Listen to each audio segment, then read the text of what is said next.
B'Elanna's flying a shuttle on her own, which shouldn't be happening. We learned in Season 4, Episode 15, Hunters, that it's both Janeway's custom and recommended Starfleet protocol to send at least 2 people on an away mission. That was a season and a half back, though, and we're not supposed to remember that far back, so let's ignore it for now. Maybe if she'd had a co-pilot, things would have gone a little better. The whole shuttle's buggered, and Voyager has to take over with a tractor beam. Even then, it's a bumpy landing, and B'Elanna gets thrown around a bit. Paris arrives to give her an official crash score and explain all the ways he would have done it worse, while providing first aid. Once she's patched up, she's dragged before Janeway for disobeying orders.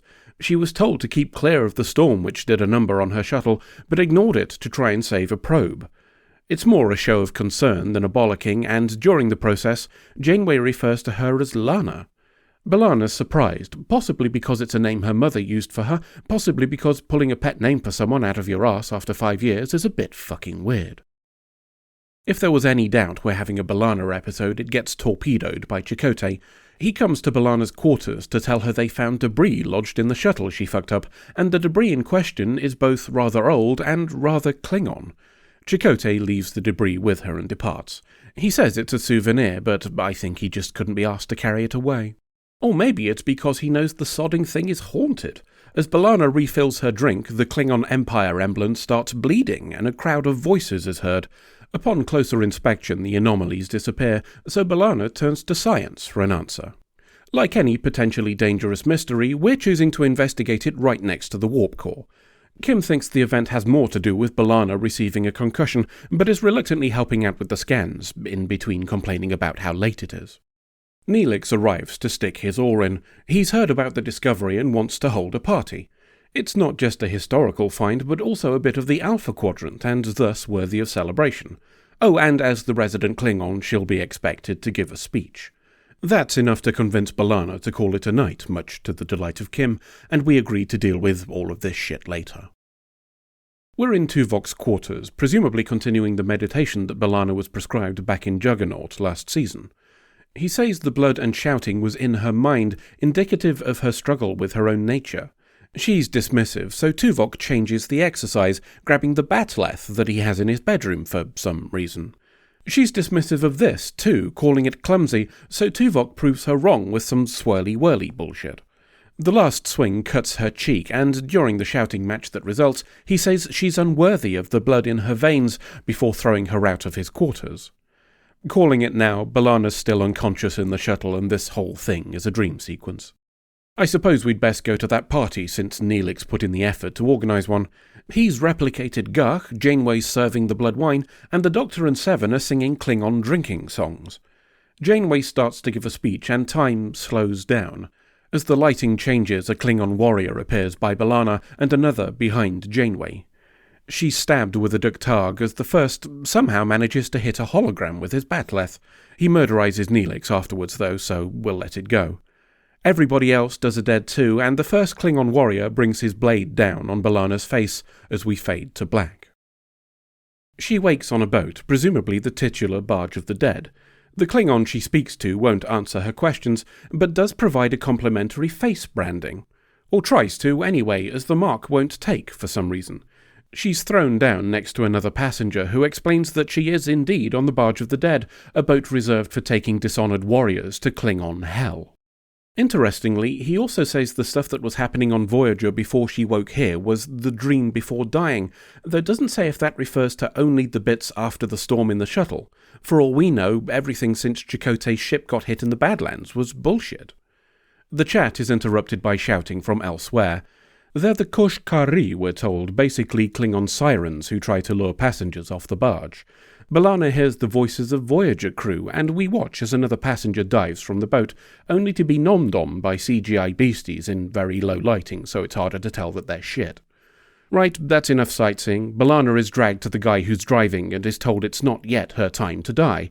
She doesn't fancy trusting him either way, and grabs the bat'leth hanging behind him. He's not at all asked and takes it from her, cutting her hand in the process, which must be important because we get a close-up. A wailing heralds the arrival of a new passenger. She stands and looks around so we can see her face, and B'Elanna can recognise her mum. B'Elanna wakes in Voyager's sickbay to be told she was found seriously wounded on her shuttle after being hit by a storm. Called it. The Doc and Paris explain that she hadn't returned to Voyager, and they know nothing about finding Klingon debris. She's got a cut on her hand that matches the injury she remembers getting on the Barge of the Dead, but that's probably because the shuttle had taken a beating.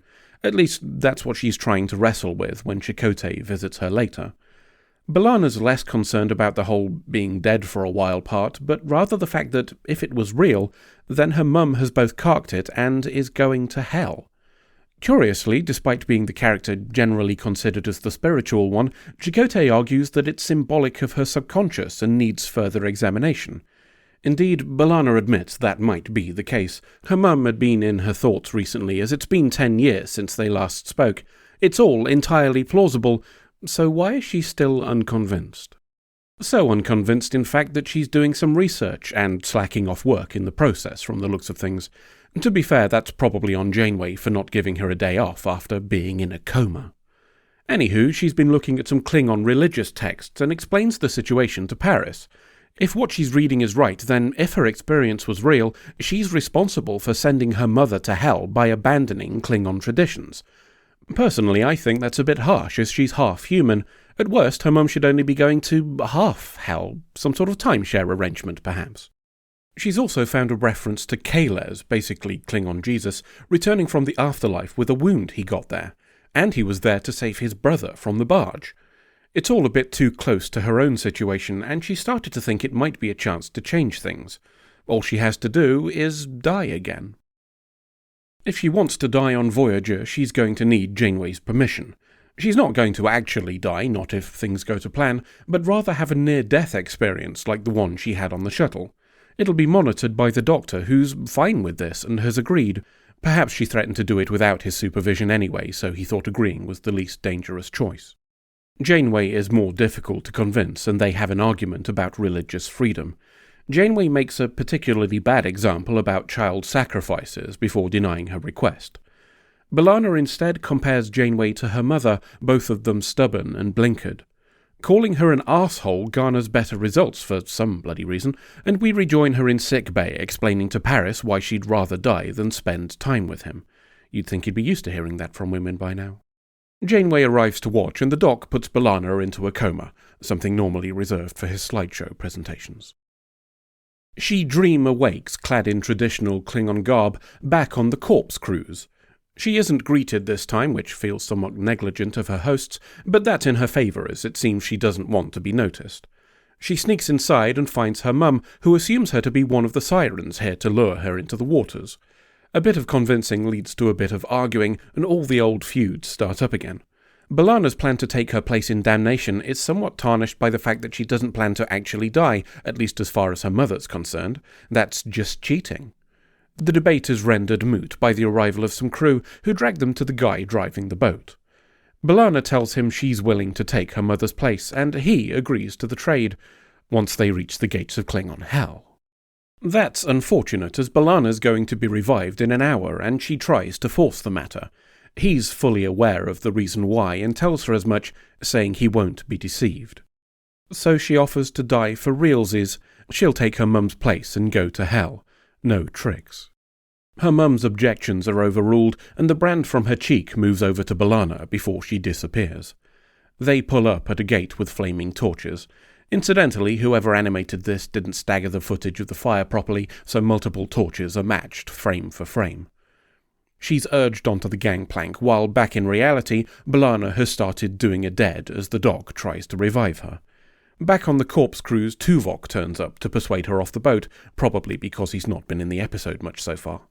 A bat'leth to the face is a convincing argument, and B'Elanna falls into hell.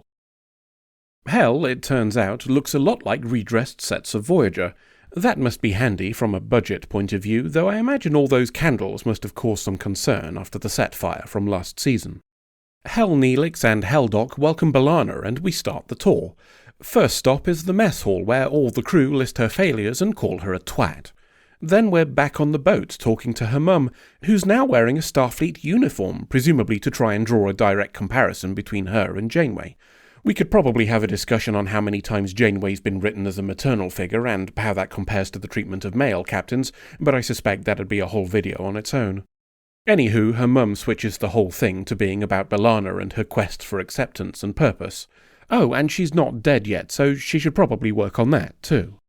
Up on deck, the crew of Voyager are back. We have some clumsy melodrama that basically boils down to anger bad, defensiveness bad, be different to be accepted. B'Elanna throws away a perfectly good bat'leth, which is terribly wasteful when you consider how much they're going for on eBay these days. Her mum says they'll meet again as she wakes up. She gives Janeway a cuddle just to hammer the maternal thing home some more, and we leave Paris acting like a spare wheel as we fly away. Jesus Christ. Right, let's try and pull something good out of this. Let's talk about Janeway. Here she states that religious freedoms can only ever go so far on a Starfleet ship. The example she gives, one of sacrificing a child, is as absurd as B'Elanna says it is in the context of the discussion. It equates imposing harm on another with the freedom to potentially harm oneself. By that logic, skydiving is the same as setting fire to an orphanage. But the topic does raise an interesting question. When you agree to take on a duty, it's understood that this comes with certain limitations on your freedom of belief. Scully didn't believe in aliens, but if she refused to investigate them, she'd get fired.